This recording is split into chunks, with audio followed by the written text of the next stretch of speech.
As you know, this webinar is about an exciting new program called Solarize Connecticut. We're going to tell you everything you always wanted to know about it on this webinar, and I wanted to say thank God for webinar, because you on the other end of this didn't have to worry about the weather or the traffic or any of those other nasty things. So we're grateful that you could all be here free and easy.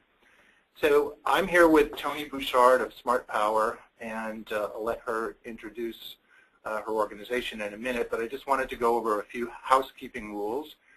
We're going to cover this webinar through the presentation, and you will have the ability to type questions at any time during the presentation, and to the extent they can be answered easily, my colleague Robert Schmidt will attempt to do so on the fly. Otherwise, we will address all questions at the conclusion of the presentation. So with that, let us get started and reintroduce ourselves. Again, I'm Bob Wall from the Clean Energy Finance and Investment Authority. And I'm Tony Bouchard, Vice President of Smart Power. So today we're going to be explaining what is Solarize, give you some of the basics of this exciting program that was developed in Portland, Oregon and replicated in Massachusetts, and with a few tweaks it was rolled out in Connecticut last year. We'll talk about some of the results of the first phase of the program. We are currently in the middle of phase 2, and the reason you're here is because we're soliciting applications from towns within a few weeks for phase 3, which will roll out during the summer and really kick off around Labor Day. So we wanted to explain the roles of the respective program partners and what expectations on you are municipal officials and volunteers, so you'll have a better sense of what you're getting into. We will explain the municipal application process, and you'll be pleased to know that over the course of several rounds, we have greatly simplified that process to make it much easier on you. We'll talk about what makes a successful candidate for Solarize Connecticut, and then we'll walk you through the installer selection process. After we finish all that, we will open it up to answer your questions, which again you'll be typing in as we go along or during the Q&A period itself. So let's just give a little background on the organizations that have developed this program and administer it. The Clean Energy Finance and Investment Authority was created by Public Act 1180. We are, as many of you know, the successor to the Connecticut Clean Energy Fund. Under our new mission, we are tasked with leveraging public and private funds to drive investment and scale up clean energy deployment in Connecticut. And the Solarize program just does just that in several respects. We also provide incentives for residential solar through our Residential Solar Investment Program, which was also mandated by that Public Act. And we develop innovative financing products such as loans and leases that can be used to help pay for the solar systems. And I'm Tony Bouchard, Vice President of Smart Power, and let me give you a little background on Smart Power. We are the nation's leading nonprofit marketing firm dedicated to promoting clean energy and energy efficiency. And actually we started about 10 years ago in Connecticut, so it's very fun to be back here doing this project. We were part of the initial Clean Communities campaign back in 2001 and 2002, so it's great to be back here. We approach marketing very much like any consumer product would be looked at for marketing, and we have come to learn that actually running campaigns, very similar to almost political campaigns, but with the candidate being energy efficiency or solar, actually are the way that we approach this. So it's a very much of a community engagement, and it has been very successful in the Solarize project, as you'll see. So anyway, we have a number of campaigns we've run around the country, and are really very pleased to be part of the Solarize Connecticut project. One thing I will let you know about the project is that in addition to the support from CEFIA for this project, we also receive support from a couple foundations, the John Merck Fund and the Putnam Foundation, who also support this work in Connecticut. So one of the ways that we have recognized that have been barriers to people going solar is that it can be very difficult for them to figure out who to trust, how to get reliable information, to know if they're looking at information that is reliable, and actually it's something that not everybody has bought, like cars or shoes or anything like that. So we created this Solarize campaign to be solar simple together, because we know those elements actually are what will make solar be much more accessible to people in the community. So the first way we, of course, talk about solar is we let folks know that it's a proven technology, and although they may not be familiar with it themselves, this technology, photovoltaics, has been around for a long time. Some communities we also have worked with solar hot water, but I can tell you from the last 2 rounds that the photovoltaic is the one that people are most interested in. We know that it definitely helps lowers their energy costs, and that can be both their monthly energy costs, but that people are particularly concerned about controlling their long-term energy costs as well. It has, of course, all the benefits that we know from the environment in terms of eliminating harmful emissions, and it's a wonderful time to go solar. There are wonderful federal tax credits that people can take. So there's a 30% tax credit that's good until 2016. That means you can take that right off the tax that you owe. There are incentives in place from CEFIA. And the great news is that there are many, many financing options available, both privately and also through CEFIA. And so if people have looked at this before and said, you know, I just don't have that much money sitting in the bank, now there's actually ways for people, if they want to finance solar at rates that are usually less than what they would be paying for their electric bill today. So it's a positive cash flow typically on those financing. And we do a lot of things to make this project simple. One of the barriers that people have told us is that they really don't know how to select an installer. Again, it's not something that most people have experience with. So by having a competitive process for selecting installers, that the towns are actually part of the selection process, people in the community can feel very comfortable that the pre-selected installer is actually it's a very positive process. And Bob will talk about that a little bit later in the presentation. But we do a lot of workshops so that people know kind of all their questions about solar, why it works, what the payback is, a lot of the kind of questions that people ask. There's very much a predetermined pricing structure, so if people have, people know in advance what it's going to cost them, so there aren't kind of, quote, change orders.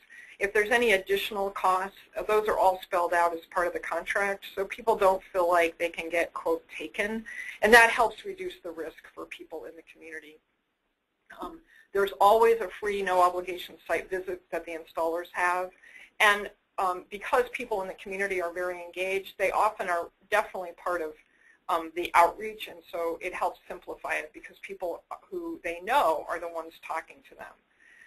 Lastly, having a very clear deadline has been very powerful in this. When people have a deadline, it's been clear that it drives them to actually make a decision, and it's been very, very much part of how the Solarize project has been successful. And lastly, and honestly the most fun part, is doing this together. It can be a wonderful community project, and some of the community leaders that we've worked with in the last year have talked about what a wonderful way this was to bring communities together. People in the community who may not have known each other or worked together can all rally around solar, and it's not typically a controversial issue, so it allows people to work together very positively within their community. And we use both the dedication of the clean energy task forces and local leaders, but it's amazing how many other volunteers will come out and help. So we typically look for what we call solar ambassadors, and these are people who have solar on their homes or people who are huge champions of solar. And so it's also a way for the Clean Energy Task Force to get support for their projects by having a greater network within the community. It's been incredibly important to have local and very strong leadership from elected officials. That's an important element, and we'll talk about kind of some of those attributes of what makes it successful. But the last piece that actually works to come together is the way the Solarize project works is that you start at one price, and then as more people join on, the price goes down. And so because people who sign up early will get the benefit of the lowest price you get to by the end of the project, they often are very motivated to reach out to their friends, coworkers, people they go to church with, people that they talk with at the Little League game, to also share what's happening with Solarize. So it's a wonderful way for the community to come together. On this slide, we demonstrate kind of how all of these pieces work together. So we have this competitive pricing.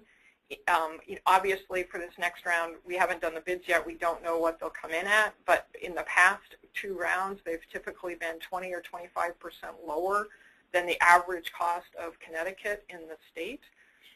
So they already start out, even at Tier 1, which is the first tier that you come to, very, very competitive. One of the ways that they can come in very competitively is because this model reduces the customer acquisition costs for the solar installer. And so by actually using the community to do that, it allows them to pass on that customer acquisition cost savings directly to the consumer. And that ends up being really substantial. We'll get into it a little bit more in depth in the results section, but it has typically saved people about $7,000 on the cost of their solar installation. So it can be a huge driving force downward in terms of the cost. The community education part is very important. The people who come to the workshops really often don't know very much about solar, don't know if their house is right for it. And by being in a setting where they can get information from trusted sources, it allows them to really become quite educated about if solar is right for them, the cost of solar, opportunities for financing solar, and how the technology works. So it works really well for that. And then lastly, as we talked about, the bulk pricing, by actually moving through Tier 1, which is the beginning part where it usually takes 4 or 5 installations to move to Tier 2, another 4 or 5 to move to Tier 3, then the hill gets a little steeper and you need 10, 12 installations to start moving to up to Tier 5. But each one of those times you move to a new tier, the price drops. And the cool thing is that price drop works for anyone who signed up, no matter if they signed up on the first day or the last day. They get the benefit of the lowest price. All of that works to drive the customer to save a lot of money. And that's really what helps this make a lot of sense for communities. We do have a lot of support that we provide communities. The most obvious one is the website. We really direct a lot of attention to the website, and we'll have information there about whatever the town's specific deal is. So there'll be information about pricing from that offer from the solar installer, but also about community events. It's an opportunity to recognize people who have gone solar and signed up early, so early solar testimonials. And we also put up a leaderboard to kind of be able to see how towns are doing relative to each other, and that kind of competition really does spark some interest and makes it kind of fun. It's definitely a friendly competition, but it's fun to see how everyone's doing, and we've been incredibly pleased with the results. So Bob, do you want to start talking about some of the results that we've had, because that's exciting? Yeah, this is where it gets really interesting for you guys. As mentioned, we conducted phase 1 of this pilot last summer through January, and we were working with 4 towns, Durham, Fairfield, Portland, and Westport. And over the span of 20 weeks, we resulted in 280 systems being contracted. And just to put that into perspective, in each of those towns represented a doubling over what had taken place over the previous 8 years. And in the case of Durham, they achieved 5 times the number of systems over that previous period. Altogether, we achieved more than 2 megawatts of solar PV, which, given the short time frame, was nothing short of remarkable. And as we mentioned, the average cost through Solarize is significantly less than the average cost elsewhere in the state, and even in those communities which were jobs that were done outside of Solarize. So this is a phenomenal opportunity for your fellow citizens to not only reduce the cost of solar, but achieve significant savings on their electric bills for decades to come. We are currently engaged in phase 2 of the program, and you can see the towns that we're working in include Bridgeport, Canton, Coventry, and a coalition featuring the towns of Mansfield and Windham. That is scheduled to run through July, and the next phase, which we hope you will be interested in signing up for, would kick off shortly thereafter. So we've already discussed some of the roles of CEPIA and Smart Power. Once again, we are here really to put the program together and administer it. We also provide comprehensive troubleshooting should any questions or issues come up, and they do. It's a typical state program, and it moves fast, but we're always here to provide answers and work with the respective stakeholders. And Smart Power does an outstanding job of providing the marketing and outreach to the towns on essentially a daily basis, although we don't meet that frequently. We'll talk about it in a bit. But some of the other roles for the local community, typically we have worked with clean energy task forces, but in some towns it's been a more municipal government-oriented core group. But along the way, we identify which people in your towns have already adopted solar, and many of them are all too eager to sign up as solar ambassadors and help spread the word. The community, through its brainstorming and outreach strategies, sets up a number of events, be they library workshops or open houses or barbecues, all kinds of fun activities. Anything is possible with your creativity. And you also assist with communication strategies to help get the word out through all the right channels. There are the customers in your communities who, as mentioned, receive a free site assessment. They can decide on the ownership model, which means whether to purchase or to lease the system. And ultimately, they help us to spread the word by telling their friends and neighbors what a great opportunity this is. And finally, the installer that you choose is there to conduct those assessments and provide turnkey operations culminating with the installation and involving the permitting and getting all the inspections taken care of. They will sit down with the prospective customers and discuss the various ownership options and what the payback is. And as mentioned, they provide competitive tiered pricing. We probably should have included a slide about what is tiered pricing, but let me just briefly explain that that is based on the volume of kilowatts. So, for example, the first 1 through 25 kilowatts constitutes Tier 1, and then as more kilowatts are sold, you move into the respective tiers 2, 3, 4, and 5. And with each new tier, the price for everybody decreases. So even if you sign on as one of those early adopters, which might get you an early adopter bonus fee from the installer, but your price will drop along with everybody else's the higher you work through the tiers. And in round 1, we're pleased to report that every town achieved Tier 5, and had we thought of it, there are some towns that would have achieved Tier 6, 7, and 8 and beyond. They did such a great job. But that's how the tiered pricing model works. So that brings us to the timeline. CEPIA is going to be issuing a request for proposals sometime in the middle of this month. As mentioned, it will be greatly simplified compared to previous versions. And we plan to select our towns. We're undecided on the number of towns, but historically we've done 4 or 5. Our goal, obviously, is to scale this up and deliver this to as many towns as possible throughout the state. So we'll make a determination, but it will be at least 4 towns that will be selected. CEPIA will also issue an installer RFP sometime in mid-July. This is sent out to all eligible installers on our residential solar program. So any installer in the state is welcome to participate and submit a bid on this. And then The next phase is where it gets interesting. We will work with the towns, and we'll explain that in detail in a moment, on selecting the installer, which we hope to have in place by mid-August. And for the rest of that month, we'll conduct a series of planning meetings with you, the towns, and your chosen installer to schedule a launch event and several other events to get us going.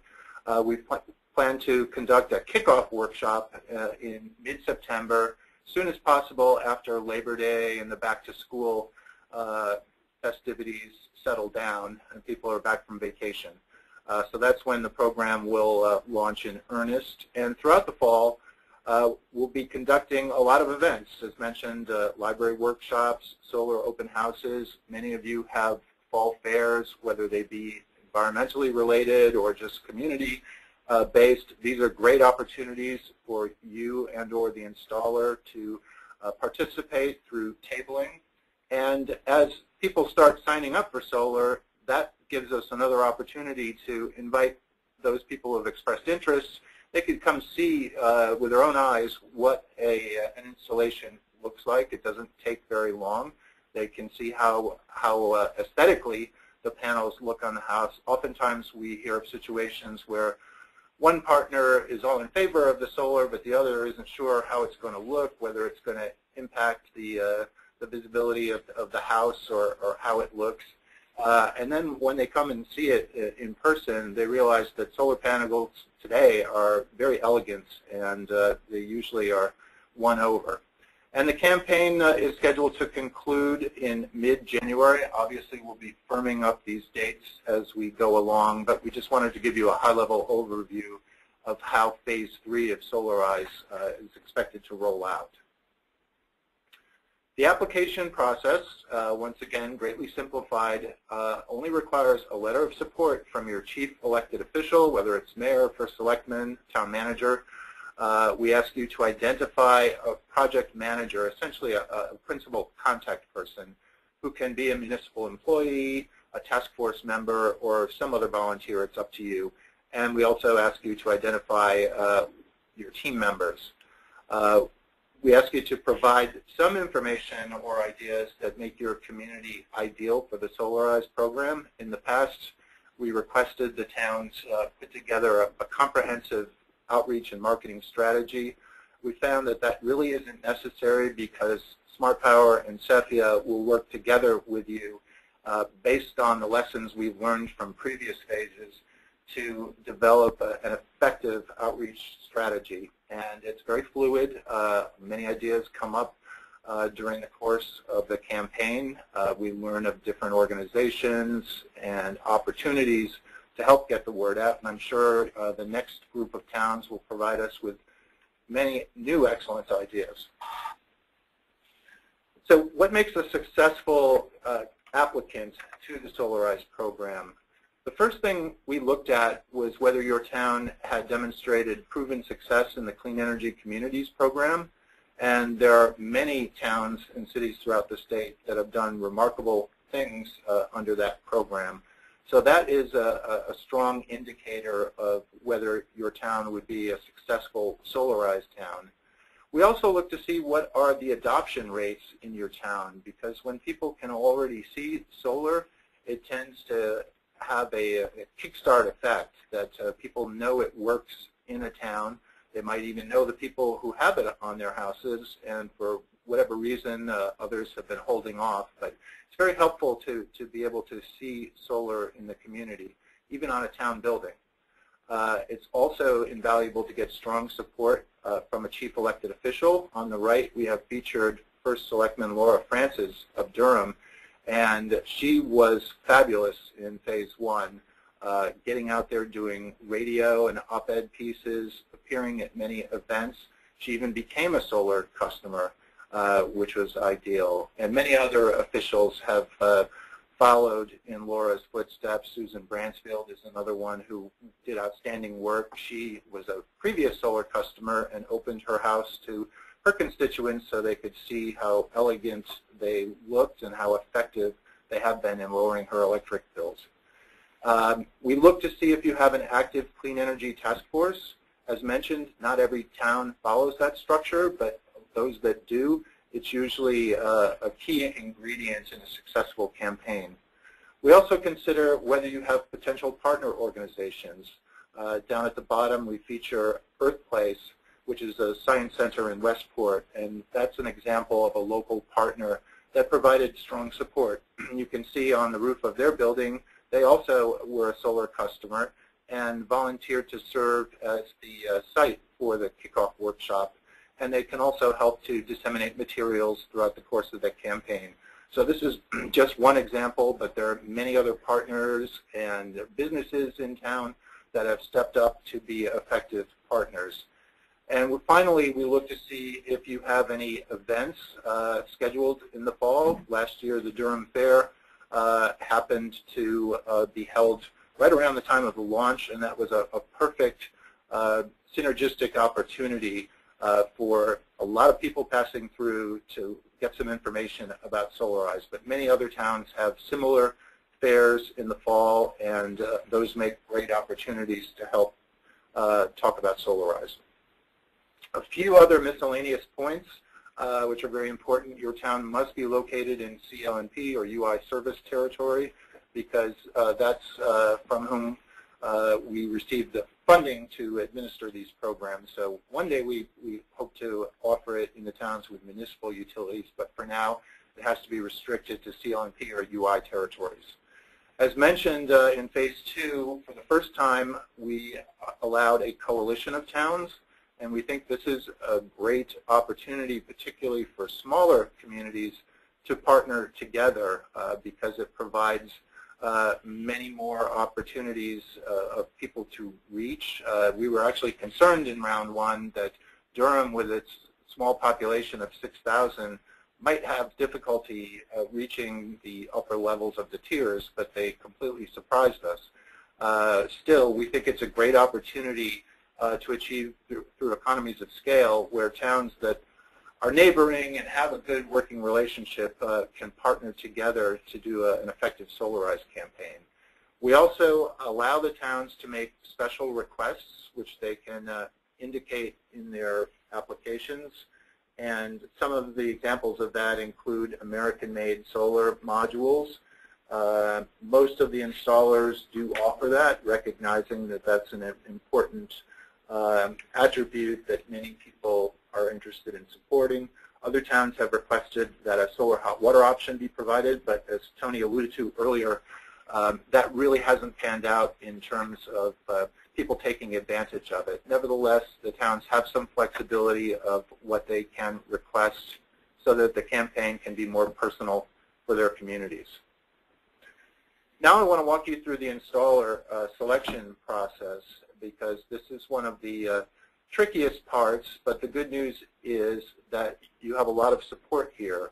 One of the nicest attributes of the program is that SEPIA issues the RFP and handles all the contracting, so the towns do not have to do that. One of the questions most frequently received from towns is related to an uneasiness about working with a single installer. And to be honest, this is one of the most important attributes of the Solarize campaign. But we always point out that A, the single installer is chosen after a competitive RFP is issued. So any eligible installer is free to participate. And B, even though the town picks a single installer for Solarize, its residents are still free to work with any other installer, the only caveat being that any kilowatts achieved with another installer would not count toward your tier requirements. So initially, SEPIA vets the proposals to make sure that they all are in compliance with our requirements and that they're all eligible installers. Historically, we haven't really had any issues with that. But once we receive and approve the proposals, we share them with the communities. And we ask that the towns appoint 3 people to participate in the selection process. We found that allowing more than that can burden the process, and it's really more efficient working with 3 people. Having said that, Obviously, anyone on the town team is welcome to provide input into the selection. Typically, the review committee will go back and provide its recommendations to the task force or the full team or the town and get their buy-in. But the review committee initially meets with Smart Power, Cephia, and a technical consultant to go over the bids in careful detail. We provide you with anecdotal information about how many systems the installer has contracted in Connecticut, information we have about their customer relations. We evaluate the equipment that they propose to use. Typically, there's a standard offer, which includes the module, the inverters, and other components. And then there are optional items which are addressed by way of adders. And this can include, assuming they don't offer it in their standard package, a microinverter. If somebody needs a ground-mounted or pole-mounted system, those can result in additional costs. Or if somebody wants a high-efficiency panel or something along those lines, there can be adders involved. We allow the towns to participate in installers' interviews, everyone who's on the short list, and you can actually interview all the installers even if you didn't particularly shortlist them. We ask you to come up with 3 or so of your favorites, but then throughout the course of a day, we invite all the shortlisted installers to come in and you can ask any question to them. Then your town will select a single installer, and again, Cephia will enter into a contract with that installer, and we work very closely with them and receive monthly updates on what they've done in any given week, and if any issues arise, working with your towns. Occasionally, equipment becomes unavailable during the course of the campaign, so we review the proposed substitution and make sure that it's at least as good quality as what they told you they were going to give you. So we provide a lot of service in that regard. And just wanted to give you a few points of what towns consider important. Obviously, low pricing is really critical, but to our surprise, it was hardly the most significant factor. Most towns placed a higher value on experience in Connecticut. We have some installers that are either new or came in from out of state, and to a high degree, the towns we've been working with prefer those that have done a high volume of work in Connecticut. That way they have a better understanding of what the customer satisfaction is and if there have been any issues relating to workmanship or permitting or whatnot. So that was very important. Towns also look at what is the capacity of an installer to handle a heavy workload. Are they equipped or can they ramp up to handle an exponential increase in the volume of work? Furthermore, towns are interested in having flexible financing options. As mentioned, now that Cephia is rolling out new lease and loan products, that shouldn't be so much of an issue.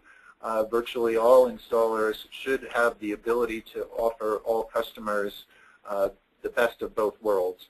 And lastly, towns put a lot of stock in what the equipment options are. Again, some of them prefer American-made or all-black panels. Some like the microinverter being offered under the basic option. But we'll walk you through all that, and it's up to you to decide what's most important for your community.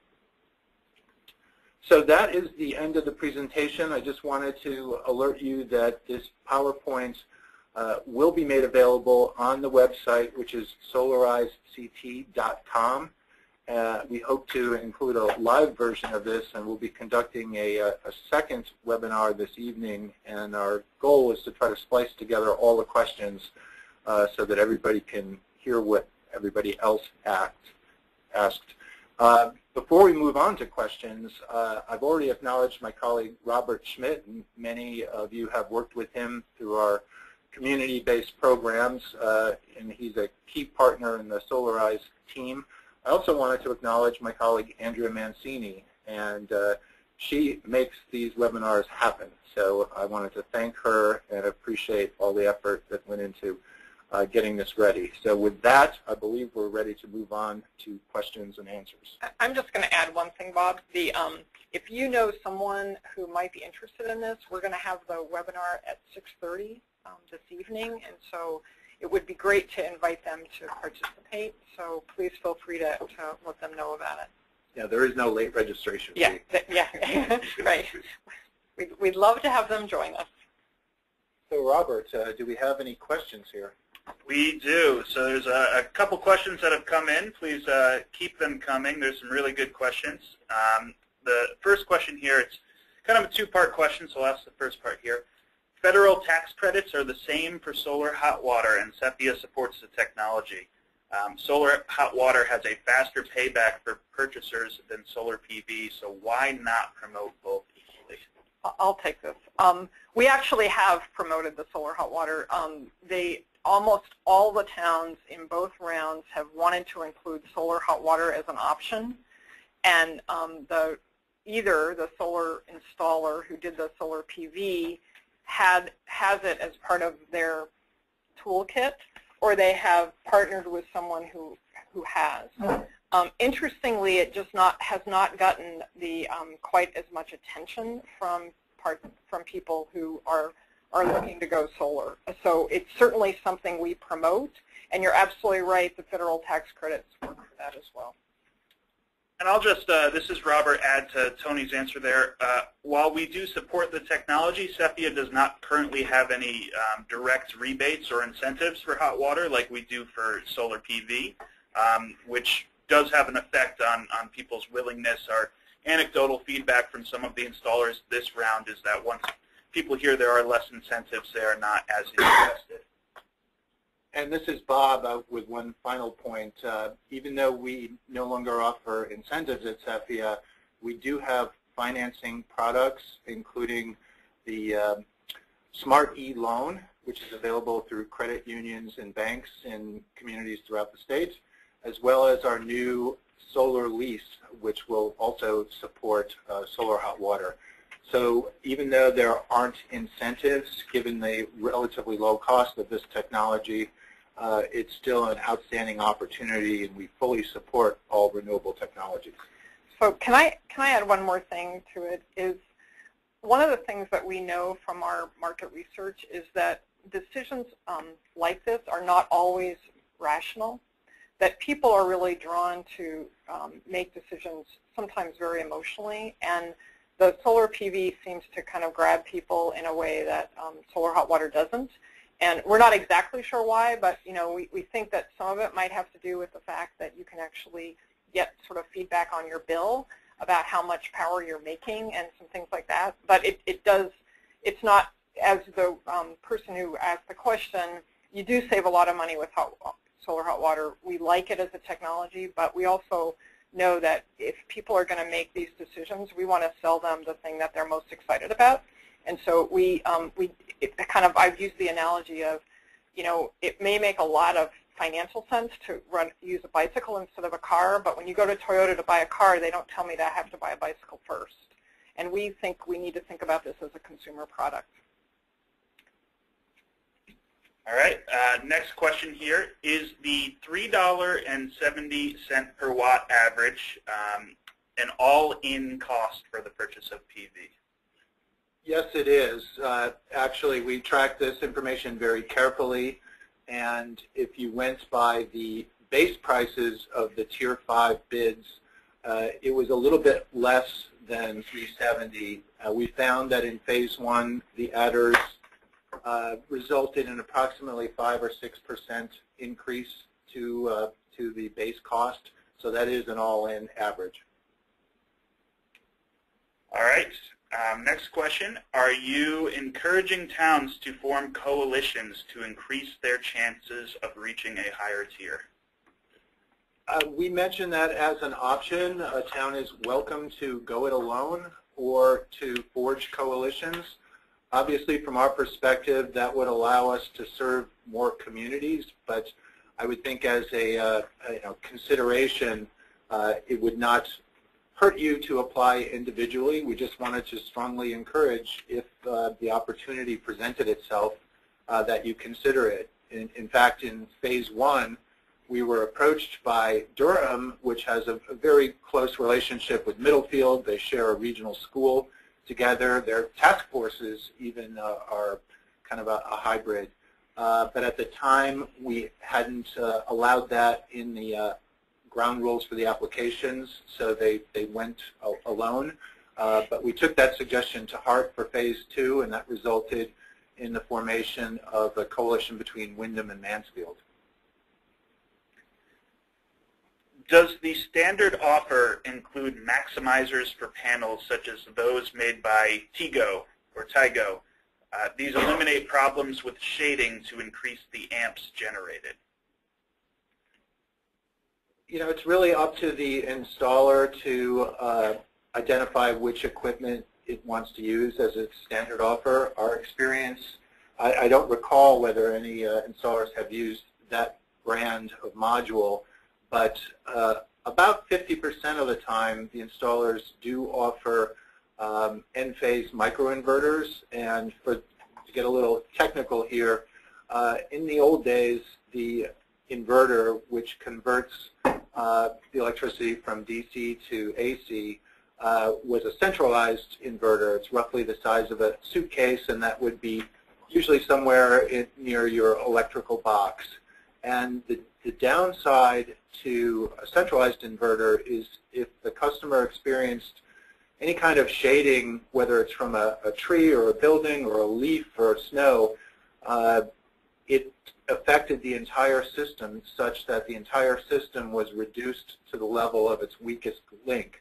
The microinverter is really beneficial for folks who have potential shading issues because only the panel served by that microinverter is adversely impacted, and any other panels, to the extent that they are not shaded, will still be producing at maximum capacity. If a customer doesn't have shading issues, it really doesn't make any difference. One nice attribute about the microinverters is they carry a longer warranty, typically 25 years. So that can provide some customer satisfaction because they can be assured of having the microinverters work effectively for a longer period than the centralized inverters, which usually have a 10 or 15-year warranty. And one thing I'll add is usually the solar installers do provide some kind of options for people to scale up if there's some technology that they want that wasn't part of the base price. And so it does give people some options there, but the cool thing is with the Solarize project, you always know what that was going to cost you from the very beginning. All right, the next question is regarding the results slide and the $3.70 a watt average. The question is regarding, is this a per watt price or per watt hour? It is per watt. When we started the first Solarize campaign, the average cost was about $5 per watt, which translates to $5,000 per kilowatt. So if you're talking about an average system size of 7 kilowatts, the average throughout the state would have cost about $35,000. But thanks to Solarize, it was greatly reduced, and I can't do the math fast enough in my head, but as Tony mentioned, it saved customers typically about $7,000 or more on the overall cost of the system before the incentives and the tax credits kicked in. So this is the installed cost. There's a couple other cool results, though, that we didn't talk about, which would be fun to share. For folks in towns, we surveyed them after the fact and found out that about 20% of the people who signed up on Solarize had never thought about solar before. So one of the cool things about this project, because you reach out so much into the community, you get people who have not necessarily thought about this technology before to actually go with it. So for Clean Energy Task Force, who are looking to sort of really drive more into their community, this can be a really excellent way to do that. Okay. The next question is it ever possible to use a solar PV system when the grid is down? I would say yes, it is possible. However, at this time, one would need to have a battery backup. And we do not provide incentives for battery backups, largely because they're fairly expensive, and we want to be able to provide more solar, which is grid-tied, to more people.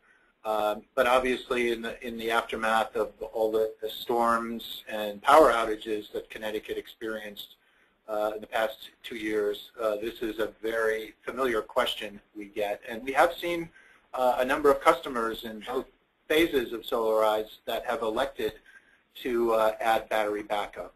And just explain briefly that the reason the solar system doesn't work when the power goes out is because we need to ensure that the lines are safe so that those utility workers who are trying to restore the outage do not come in harm's way. One thing that we have heard from many installers is that compared to other alternatives, the battery backup is not all that effective. It can only really help you for a limited number of days, and if you experience a prolonged outage, it's not going to be there for you in days 5, 6, 7. So they actually recommend conventional generators as a more economical backup plan. All right, the next question is, what is the effect on the assessment value of your home? Are your property taxes immediately affected? And is there income tax due on the electricity generated? Hey, those are great questions. So the cool thing in Connecticut is that it does not affect your property tax. You do have to notify your town that you have put it in. Some towns have passed rules that just automatically don't make it the property tax go up, and some require that you notify them.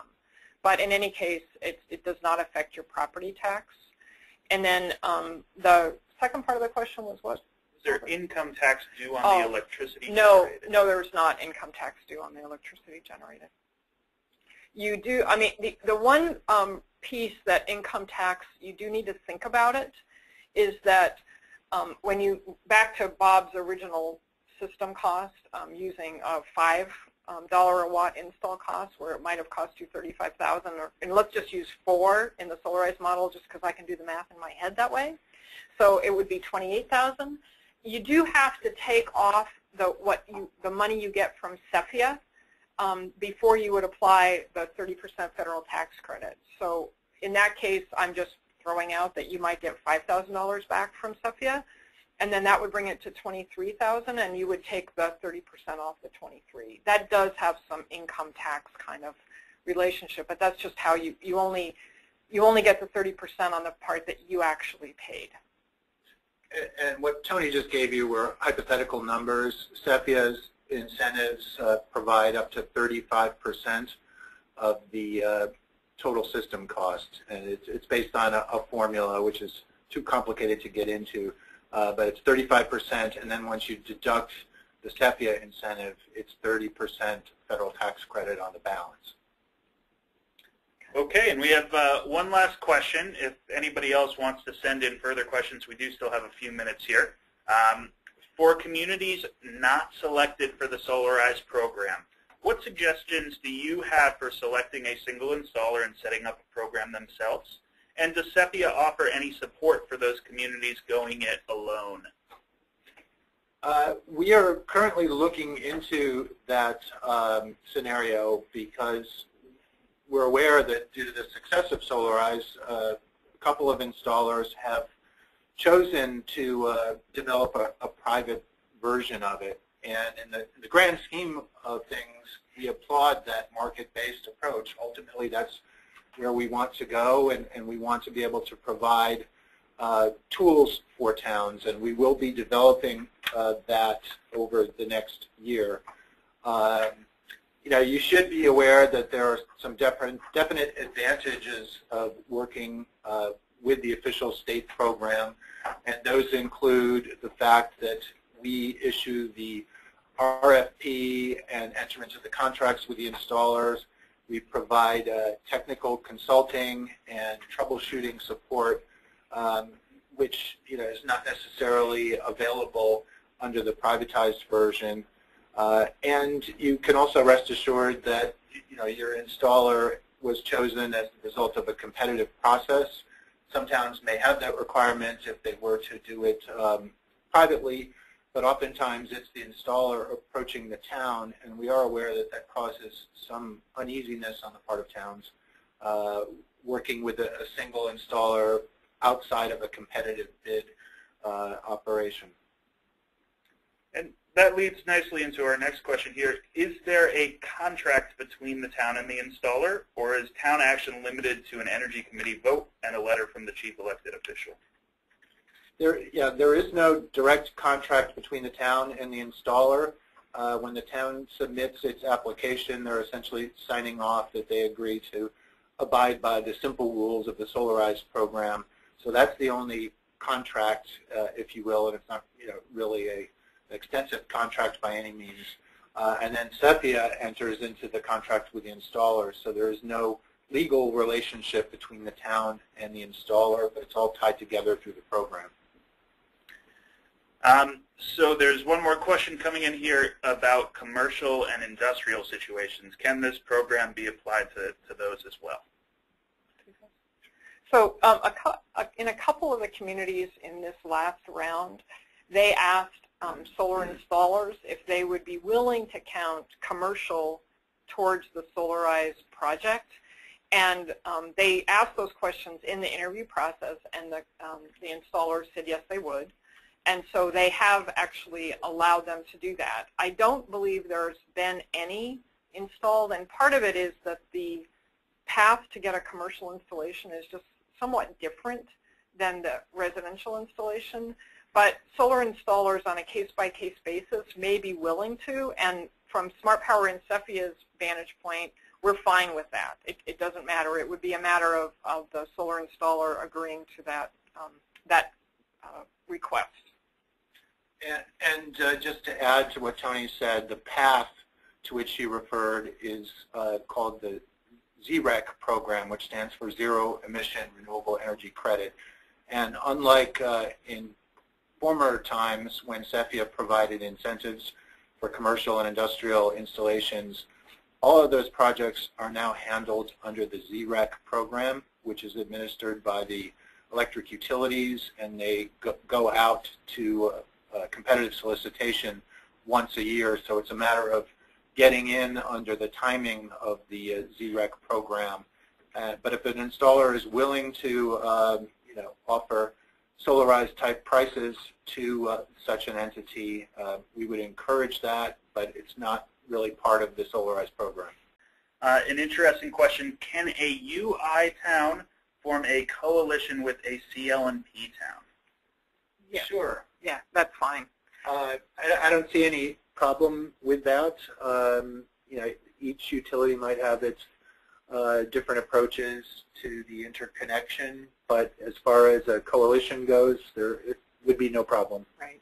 I mean, the interconnection is something that the installer would have to address. It's part of the turnkey service that you get, and it really doesn't affect the town at all, so that's not an issue. But that's a great question. Yes, we didn't get that one this morning. So bonus points for whoever asked that.